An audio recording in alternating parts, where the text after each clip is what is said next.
We have, according to the schedule, about 20 more minutes before we'll take a small break. And in that time, we're very happy for this distinguished panel. Come on this way. That's okay. I'm going to come around. Yeah.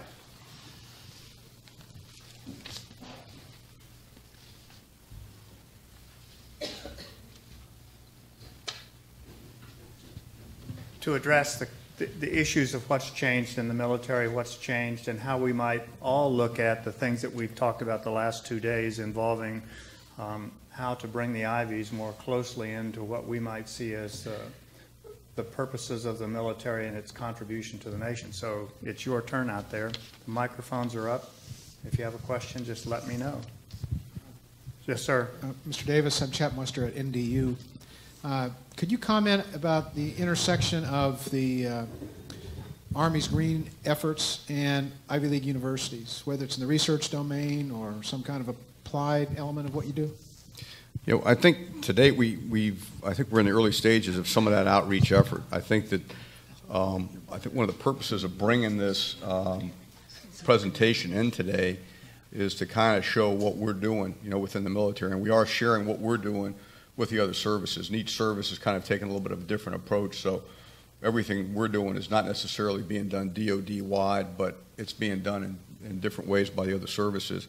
But it strikes me that when we look at such things as the strategic considerations that was outlined in the Navy presentation, that's something that would appeal, you know, to folks here, you know, that are looking for those sorts of national level issues and approaches, if you will.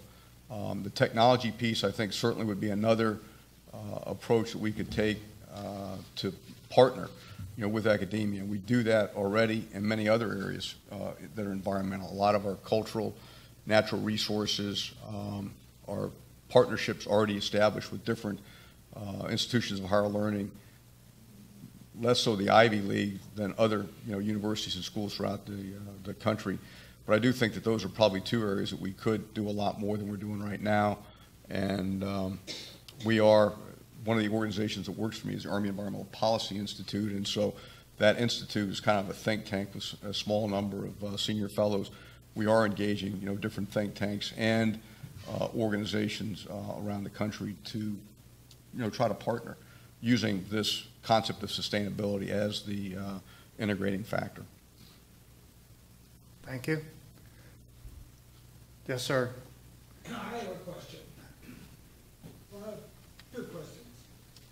For Tom, who's on, can you hear me?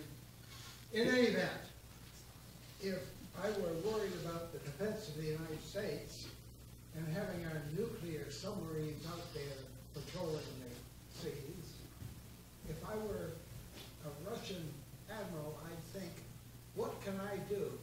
I put a tag on each one of those submarines. And I presume if they put a tag on our submarines, we know about it. Or if we don't know about it, we're giving a tag to follow them. What can you tell me about that? Well, General, of course, you don't know what you don't know. But that said, that's why I asked the question. Anti-submarine warfare is a very, very tricky game, as you certainly have to understand. There's probably nothing more difficult than finding a submarine in the middle of the ocean. What we believe we've learned over the years is that our superior technology has given us the upper hand. And indeed, we did have in trail we sometimes think all Soviet submarines. However, and we don't believe that that's true the other way, but once again, we don't know what we don't know.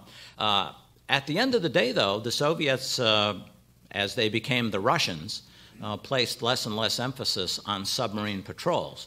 And today, their submarine fleet, although relatively large, is not considered proficient at quiet operations anymore, and it's very, very rare for them to go to sea. And we have no indications that they're able to continue to track us at this point in terms of either acoustic networks that they have on the bottom of the ocean or on other submarines trailing us around. So I would still sleep well at night if I were you, based on your submarine force. Thank you. This next question is kind of a pseudo-devil's advocate's question, and it has to do with the reconciliation issue. and I've heard and read that in government, I count the War College related that way too, so the question is addressed to everyone, that there are at least 3 reasons why the military is not necessarily interested in Ivy graduates. Number 1, they're expensive to train through an ROTC program. Number 2, they are anxious to become high-paid investment bankers, analysts, lawyers.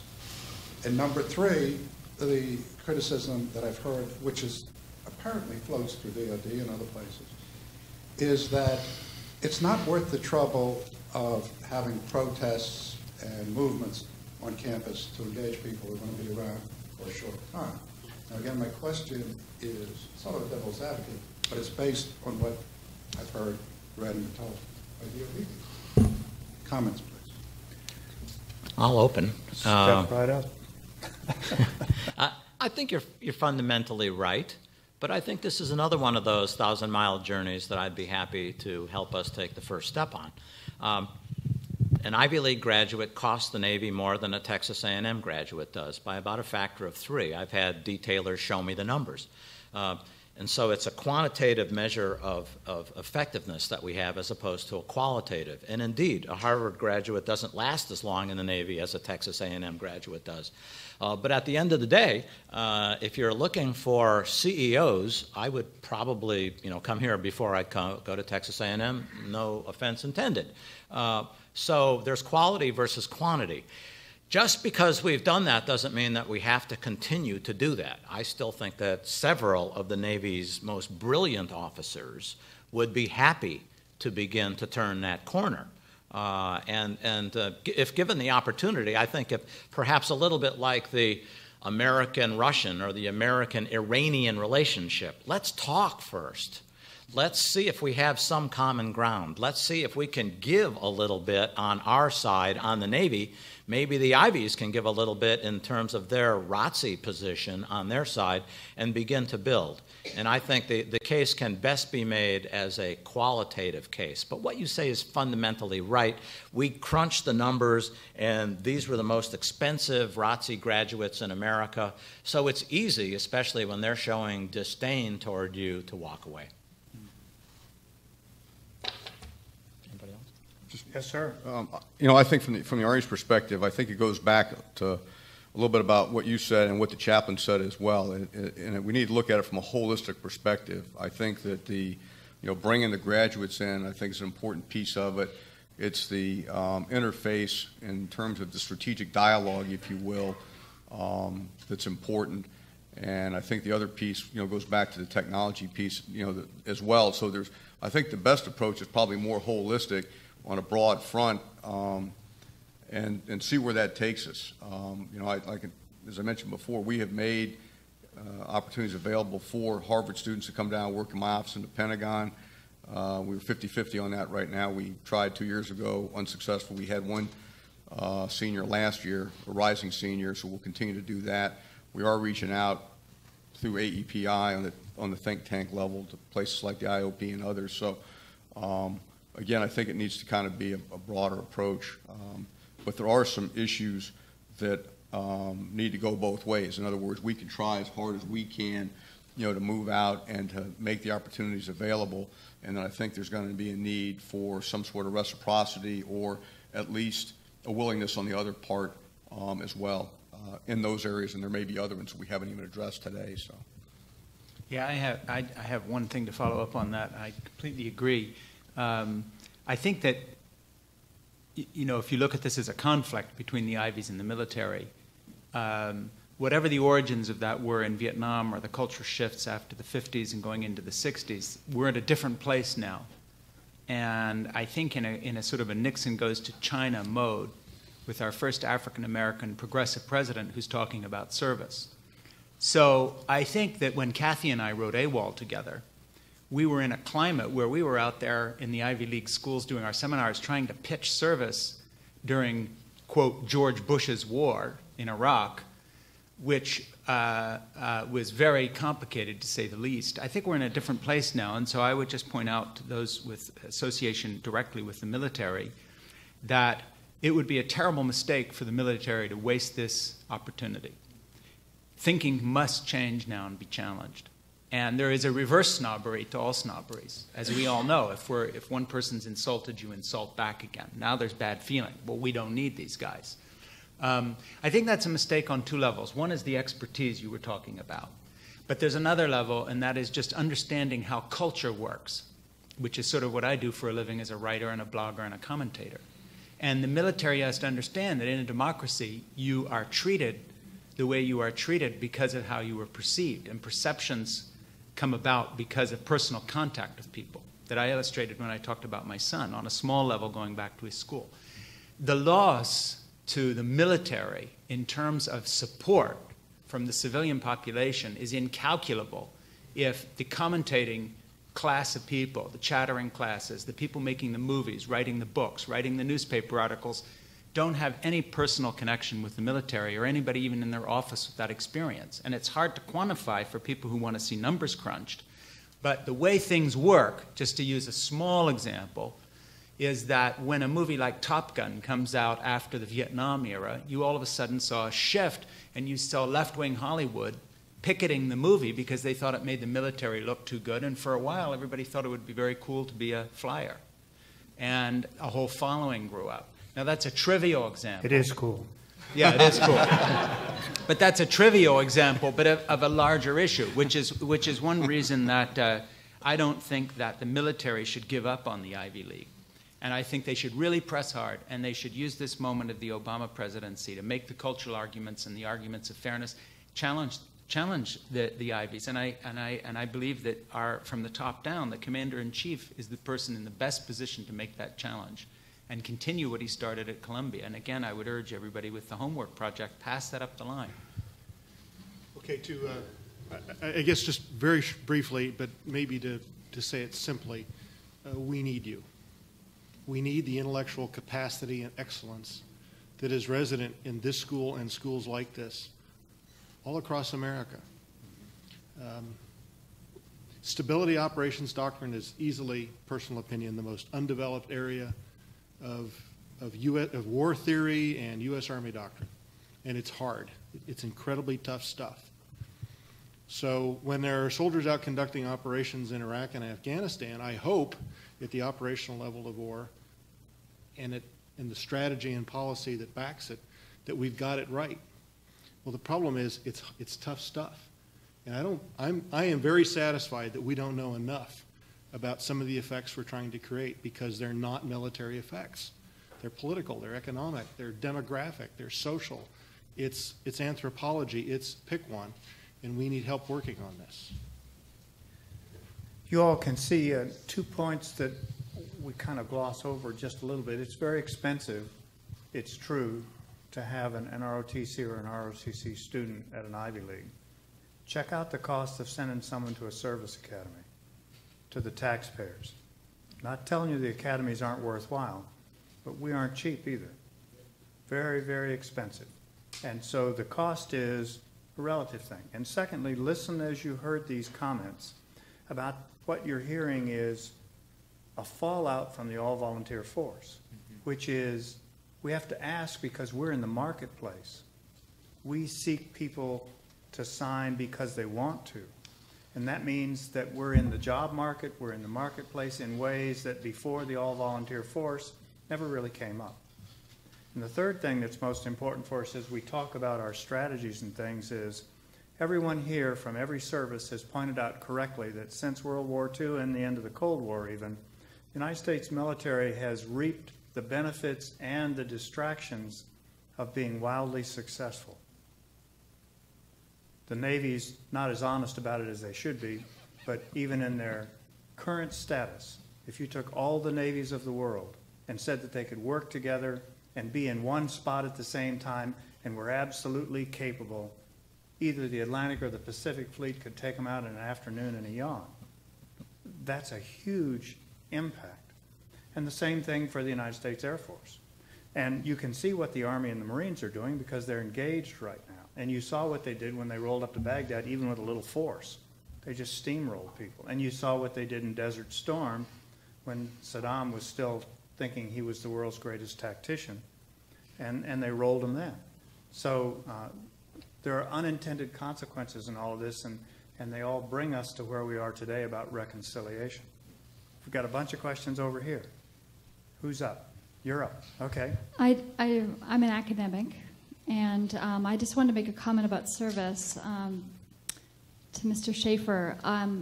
Help me to understand something, because I'm not. What is an academic? I'm an assistant professor at Boston University, and I'm going to make a comment about that because we are told as a tenure track faculty member coming in that we are to do three things: publish, teach, and serve, do service.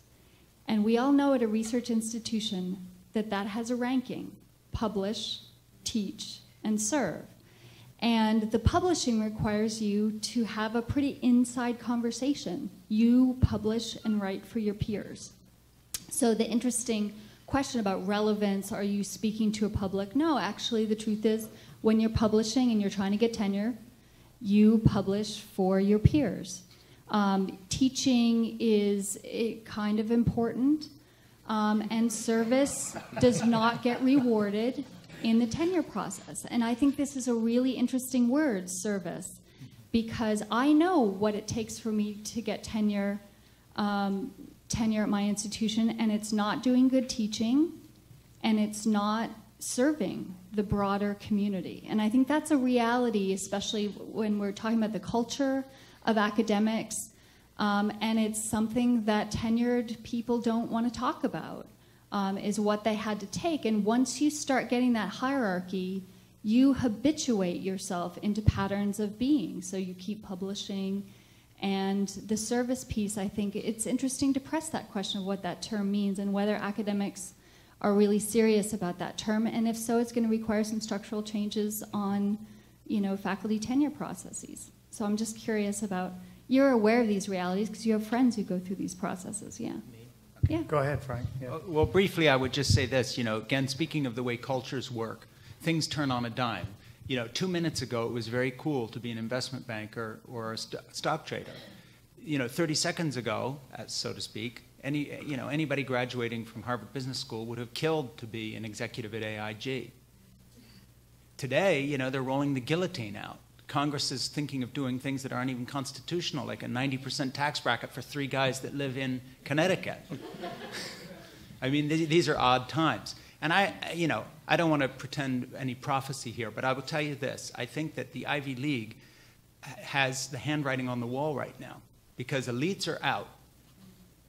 And if places like Harvard can't get their president to a meeting like this, after all the water under the bridge, when this is so novel, you have, I'll bet, I haven't even asked, but I'll bet you Roz can tell me this. You could look at every meeting that's gone on in Harvard this year, and this is the only meeting even close to this subject. I would bet you that, except maybe for the Kennedy School of Government for some internal military-related thing.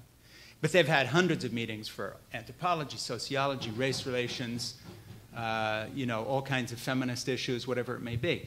So, if the president and administration can't roll out for something like this, given that we're in 2 wars, this is a time of war. This isn't theoretical. There are people who will be dead tonight who are wearing U.S. uniforms. It really says something about the culture. And I just want to say this, and I hope I don't offend people, and I hope this video gets used and people who ought to be here hear it somehow. And I'm certainly going to write about it on Huffington Post and other places. They won't expect to see their chain jerked. But the fact of the matter is, places like Harvard are AIG. These are institutions that are inward-looking, overpaid, coddled, live in their own system, and eventually the American public will get sick of it. So one of the things that the Ivy League could do is start to reform internally in a lot of ways. And one of the ways they could do that is to stop directing people always toward the automatic material fast track. And when a conference like this comes here, take it seriously. Or when Barack Obama goes to Columbia and says, we ought to look at ROTC again, not have that knee-jerk post-60s, post-Vietnam response, but think of something more original than just saying, not us, not our kids. So I think that this could turn in a heartbeat. And I think that we're in a period of time, because of the economic situation and the fact we have a progressive president, when attitudes can be challenged on the basis of their own presuppositions, which is supposedly a diverse culture with service and equality and fairness. And on that level, I think the Ivy League should look to itself, because along with the rest of the elite institutions in this culture, the tumbrils are being rolled out, the guillotines are being built, and sooner or later places like this with their endowments and the rest are going to be on the list, looking a lot more like AIG than anything non-profit, quote unquote. And eventually, you know, the American people will come for you. We have Hear, a hear. strong message to follow on this just as soon as we get going. Yes, sir, you're next. Just in defense of President Faust, I should point out that she participated in last year's commissioning ceremony, gave some very supportive remarks, including a statement to the effect that I wish there were more of you. Good. To the graduates. And we expect that she'll be at this year's commissioning ceremony. She has also made an overture to the students, the cadets and midshipmen, to get together with them for lunch. I'm not sure if that has happened yet, but anyway, she's very much engaged in this effort. And as to the matter of the Ivies being AWOL, I guess all the Ivies in 69 or 70 through their ROTC units off campus or out, except Cornell, I guess, which is a land-grant school. But since the late 70s, early 80s, most of the Ivies have graduated at least a few officers every year. Harvard does, Yale does, Princeton, Dartmouth, Columbia, excuse me? Well, that's true. That's true. Intercollegiate units are the paradigm of ROTC, and the idea of bringing ROTC back to Harvard just isn't going to happen. Harvard students have it a lot easier than the Yale students who have to go to University of Connecticut, which is much further away from Yale than MIT is from Harvard. But the commissioning is on the steps of Memorial Church on Class Day. That's been the custom for 20-some years. So we're not entirely AWOL. We could do a lot better. Harvard University could do a lot better, but there is high-level support. Jim, a point well taken. I've been using the small step analogy for some time. My proposal would be that her next move should be to the admissions office and to talk to people in admissions about potential high school graduates looking to apply to Harvard and seeing what might be done about students who might be interested in ROTC or something military. Because going there on graduation day, the horses have already left the barn. All 3 graduates will stand there and say, I do. How about having 33 graduates instead? I would like us to make the case to Harvard undergraduate. Let's bring the mic down. Kathy couldn't contain herself. Hang on a second. Okay, you're on. We're not making the case to the students. I don't think it's the military's job to make the case to students, because it's not the Navy that needs sailors. It's the United States of America that needs people to serve. So I think civilians, and Frank and I volunteer, and we'd like to bring retired people to come and speak, and maybe people who are in uniform who can speak more about it, to ask the students who are active duty to serve, and to have some members of Harvard's faculty, and I've spoken to some who'd be willing to do that, to make the case for service. And I think that's the thing that would be significant, and to have the president speak then. A representative amount of Harvard students would be 5%. That's what you need, is 5% of 18 to 24-year-olds to serve, that are qualified to make your fair share. We're very far away from that. And I think there are the students here who have the talent and the inclination and the imagination to serve. They're just not being asked, and it's too high of a mountain for them. So I think that's what I'd like to see happen, and I would love this conference to be a first step towards actually achieving that goal, if anyone has any creative ideas about how we could actualize that. I think that tracks with the tenure, speaking about the professor and the service that academics provide. Do you all have a question? Do you all have anyone, or do you regularly have those coming out of the military being accepted to matriculate here under the GI Bill? Don't everybody answer at once. Does anybody know? There have been this year at least 2 requests for admissions information that have come from active units in the field. Okay. Well, I can't resist telling you a little personal anecdote. And first of all, your point was very well taken. I think I spoke too broadly, and I didn't know about what you had just said in terms of her saying that. So my apologies for that. But having President Summers was even more. And President Summers was even outspoken, but we all know what happened to him. But anyway. So the wind. Yeah. But having said that, and being that I live in the area and know a lot of folks in this school, I just make one tiny general observation and then just a little personal anecdote, which kind of points up something. The general observation is that by nature, by definition, elites are self-satisfied, and they are not used to getting poked. That's what an elite is. He's someone who doesn't think the mud ever ought to come off the street onto them and lives in a bubble. There's no question, I do a lot of speaking at the Ivy League, and I do a lot of speaking at other places. You go into the Ivy League, you're in a little bubble. Very precious, very inward-looking, very self-satisfied. They could learn a lot from the military, and as I said in my little talk, I think the benefit would be almost a one-way street when it comes to just moral character. But I'll tell you a little story. When my son was in Afghanistan, deployed because he volunteered to stay on longer than he thought he was going to be, he had to do his college applications from combat because he was coming back and getting out of the service. And he applied to Harvard and Columbia, tried to apply to Harvard and Columbia, and also the University of Chicago. And to be honest, the University of Chicago was his first choice for various reasons in our family and so forth and so on. But he would have liked to have gone to Harvard or Columbia as well. But Harvard and Columbia refused to actually process his application from combat because they said that since he had been in the military 5 years and you're supposed to do your SATs every 4, he would have to come back to America and retake his SAT. Now, this is a guy that graduated with qualifications that would have gotten him here academically, no question. Plus, he had a bestseller on the New York Times bestseller list that he had written half of. And I will guess that his submission essay would have absolutely run circles around anybody in this school who applied that year because he happens to be a really good writer if he chooses that field. But Columbia said exactly the same thing. They went by the book. And so I actually called the admissions office here and also at Columbia, believing that something must be tangled because surely in a time of war, you cut your combat troops a little slack. Not asking for any favors as in let them in unqualified, but could you just allow him to process his application without retaking the SAT till he gets back? The deadline of the cutoff was while he was in the field. No.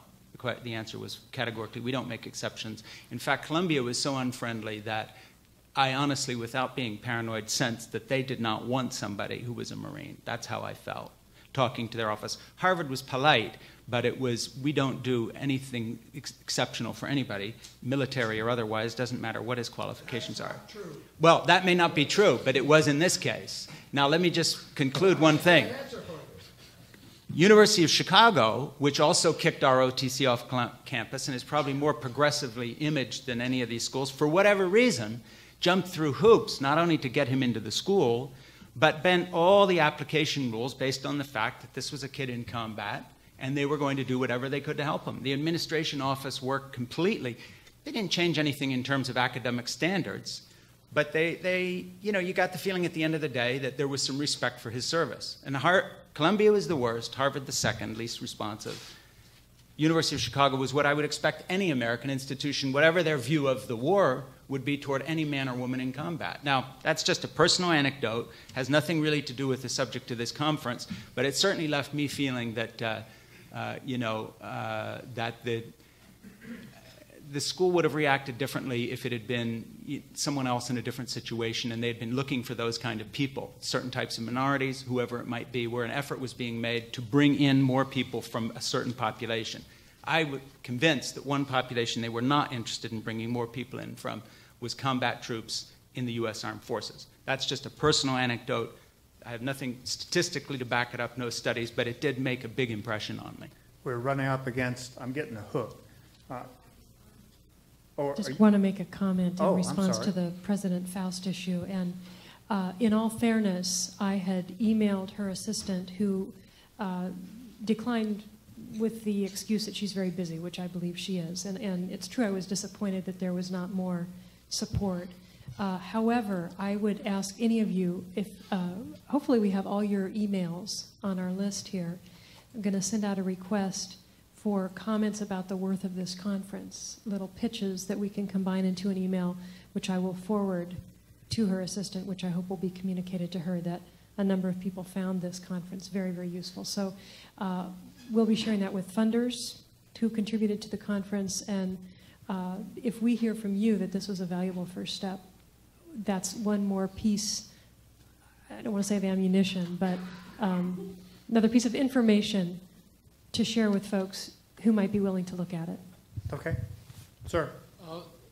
In terms of concrete steps to get more engagement between the universities and the military, one of the issues that's come up in the past few years has been the subject of scholarships. A bunch of the Ivies have increased their level of scholarships, which makes it less, the ROTC scholarships, less of a draw. And one of the issues that's come up with it is that if you get like 60% scholarship from the university and 59% scholarship from the military, something like that, that there's no mechanism for taking those two and sort of giving you 85% overall or something in the middle.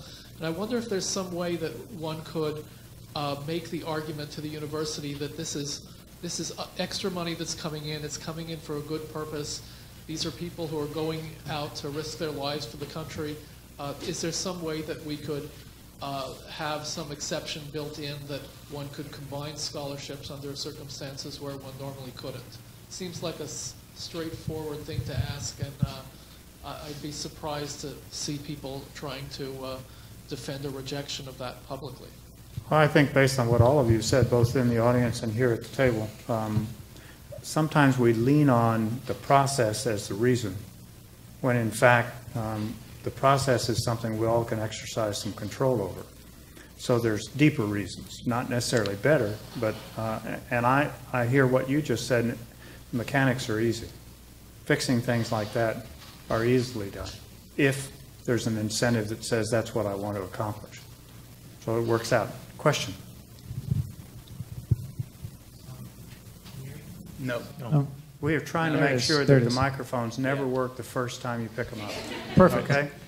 I wanted to make a comment in response to the question of what really is the value of, the statistical value of going after Ivy League students for the military. And I had the pleasure and honor of serving and going through the very first Marine Corps Officer Candidate School class to go through right after 9/11.